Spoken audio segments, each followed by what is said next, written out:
Hello and welcome to another video where I show you guys how little impulse control I have when it comes to books, because I have filled another basket full of them of many different genres. So let me just go ahead and show you what I picked up. It is quite the eclectic group, I should say. So I have a literary classic. This is Ernest Hemingway's To Have and Have Not. I have actually not read very much Ernest Hemingway, despite the fact I have multiple of his books. I keep telling myself I'm going to read through all the American classics, and then I just don't. So maybe if I just keep acquiring them, I'll eventually get to a point where the pile will be so big I will feel too guilty to continue that. Or I'll just have more pretty books on my shelf. That works too. So I got Ernest Hemingway, To Have and Have Not. I also picked up H.G. Wells' The Invisible Man in this vintage copy. I have already reviewed H.G. Wells' Time Machine, which I will link up above if you're interested in seeing that. It is spoiler free. And then my next book review actually is going to be War of the Worlds, because I have not read that. Again, trying to read all of the classics, plus I'm part of New Worlds November, and one of the things was to read classic sci-fi, and H.G. Wells fits into that category. So I found another vintage copy of, well, I found a vintage copy of Invisible Man. So I picked that up because y'all, when I did my Time Machine review, said I should also read that as well. Another classic American author, we got Kurt Vonnegut. This is Jailbird. I have never heard about this book at all. I just know the name Kurt Vonnegut.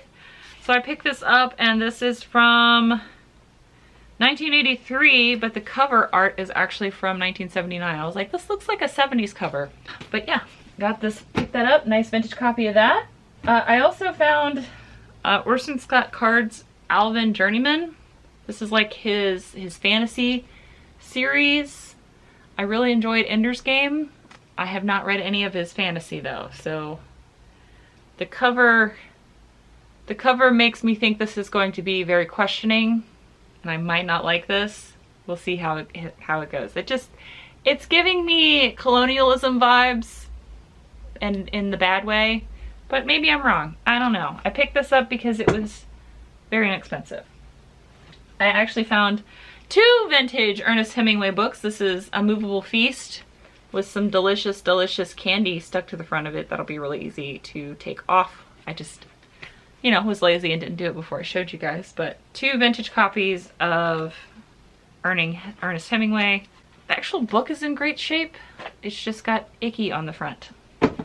I have mentioned on this channel multiple times how much I love John Steinbeck. I just really like his writing style. I like how descriptive it is. It really just makes you feel like you're there. His prose is very evocative. So I saw this, another vintage copy. This is The Moon is Down, and I did not know John Steinbeck won the Nobel Prize, so that's neat. But I pick up any vintage John Steinbeck I find, because I would like to have them all. I also have an announcement at the end of the year, which I'm not going to make now, but this next book might give you, well, next couple of books might give it away. But I found a copy of The Quantum Rose. This is a sci fantasy maybe, by Catherine Asaro. So I have never read anything by Catherine Asaro, but I think that would be a good thing to read. And where's my other thing that fits this? Oh, here it is. Also picked up Gregory Benford's Timescape as well. So maybe this gives you a little bit of a hint with these two books what my next year's plan is going to be. So this is awesome. And now we're gonna get in some nice meaty sci-fi. All of these, I think. Ooh, wait. Oh, here. Let me show you this one as well. So I also have. I don't really pick up Baen books very often, but it goes along with the other two books I just showed you. This is Ludovic McMaster Bujold, Falling Free. Apparently these people have 4 arms and hands. It's another sci-fi book. I don't really pick up Baen books, but this is to go for next year. And then I picked up a bunch of books from my friend Matt. My friend Matt, who's book pilled here on the internets. And I picked up this copy of Ron Goulart's Flux. I like these DAW covers. They just look really fun on the shelves with this bright yellow. But I saw Robot Hippie there and in his Whatnot auction, so I bought it because friends support friends, and it looked like a really neat sci-fi books. And then this is, I'm actually really surprised that this is sci-fi. So A Wizard in Bedlam. This is Christopher Stasheff. I've talked about Christopher Stasheff multiple times on the channel, mostly because I have Stegeman from one of his fantasy books tattooed on my arm. So I want to read more from him, and to be able to read some sci-fi at the same time would be great. And it's another DAW, so I have quite a DAW selection now, mostly because I bought them from Matt. I also picked up an Alan Dean Foster, For the Love of Mother Not. I've mentioned before, when I read Dig, which I will link that video up above, I would like to read more from Alan Dean Foster just to kind of see, I want to read more of his own fiction, not fiction that he's written for another property. So this is an original fiction from him. So I picked this up as well. And then I picked up The Source of Magic again from my friend Matt. This is by Piers Anthony. I just really like the cover, to be honest. And I have a bunch of Xanath books from Piers Anthony and have read none of them. So that will be on the list eventually.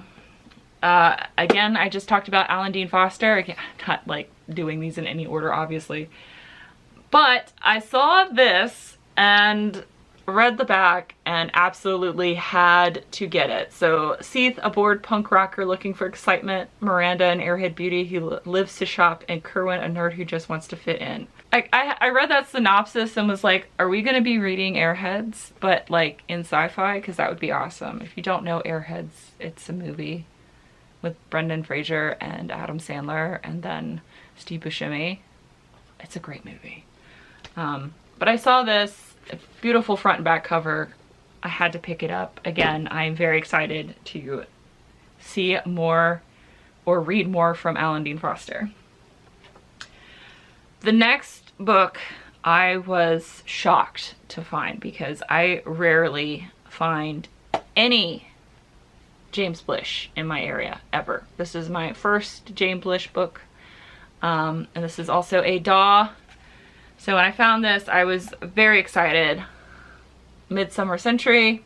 This is never before in paperback, so I'm guessing this was printed in some magazine. And this is a first printing, 1974. That's very exciting.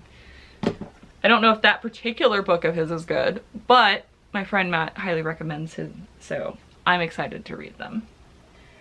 I also picked up a couple of nonfiction books. This is The Rise of Big Business. Probably one of my favorite set of courses when I was in college was the Gilded Age. I took several classes about the industry and the Gilded Age, mostly because they were taught by my favorite professor, and I do have a degree in history with an emphasis in American archaeology, which is why you see all these history books down here at the bottom, and why you see me pick up so many history books. But this is one I actually haven't read from that, talking about that particular niche interest I have, so I'm excited to delve into this, especially since it's a nice, short, concise read, I hope. This does have some marking in it, which kind of sucks. I hate when people do that to books. But it's your book, you do what you want. Just as someone who buys a lot of secondhand books, that does diminish the life of the book because someone else might not like that handwriting or that writing in it. Again, they're your books, you do what you want with them. It just makes it harder for them to continue on past you. This is Notes from the Underground by this person that I can never pronounce his name, so I'm not going to butcher it. This is in a lovely trade paper. It's not dirty. That is actually what the book looks like, but I've not read any of his stuff, and this seems to be the first short book from him that I have found. I do actually have a couple of his thick boys that I just have not gotten around to reading yet. And I actually found an E.M.M. Banks here in the States, this is a UK binding. In fact, it says not for sale in the United States. So I found a UK binding from Ian Banks. This is considered Flubus. And I bought this for 25 cents, and I found this at the bins, and I was so chuffed that I did that. Absolutely. Oh, here's all of his other books. That's great. So this is the one that was gifted to me. This is Accession. So that's the one I have, and then I have this one. So that's exciting. It's very rare I find any UK bindings here in Virginia, so that was a nice treat. And then I'm going to show you another history book. This is The Life of Abigail Adams, Dearest Friend. I have gotten halfway through the audiobook on John Adams, but I very much, while listening to that book, become very interested in her because their marriage seems to have been one of the few healthy marriages out of all of the founding fathers, or at least the one that was actually full of affection on both parties and not just a marriage of contrivance to have heirs. I would like to read more about her, just because, you know, while he was away doing his diplomatic excursions in the Netherlands and in France, she was running the entire farm by herself in colonial America. So I'm interested to read more about her. Really love history. Excited to read more about her. And then I also bought this from my friend Matt. This is The Smoke Ring by Larry Niven. So this is, I think, technically the third book in this world. So the second book is Integral Trees, and then I think there's a prequel, but I don't know what the prequel is, and I've never seen the prequel. I think that's how it's listed as, but this is Smoke Ring, which is the third book. So I have Integral Trees. It's still on my TBR. I'll get there, and then now I have this one as well. And I have it in hardcover, which is what I wanted. And then, in addition to finding the Blish for 25 cents, and I was absolutely floored, and finding the Ian and Banks for 25 cents as well, I also found The Syndic by C.M. Kornbluth. And this is amazing. Look at this. It's supposed to look like an old TV drama. I love this. I've not seen very many of these. I've not seen Equinox very much. Now it does have a little bit, it has one issue that I can really see, and that is this has been cut for some reason. Everything else about this book is in amazing shape considering how old it is. And again, I paid 25 cents for this, and I am so excited because I don't find a whole lot of Kornbluth, just like I don't find a whole lot of Banks, and just like I don't find a whole lot of Blish. So to find a first Equinox printing from 1974 for 25 cents, amazing. So I do have the ability to get quite a glut of books, definitely at a higher rate than I can read them, but you know what? If I get a good deal and I get a good book, that does bring a lot of joy to my life, so I'm going to probably continue doing it. Even though that book collecting and book reading are two completely separate hobbies. So thank you guys so much for watching. I will see you guys in the next video, which will be a review, and until then, bye! Bye!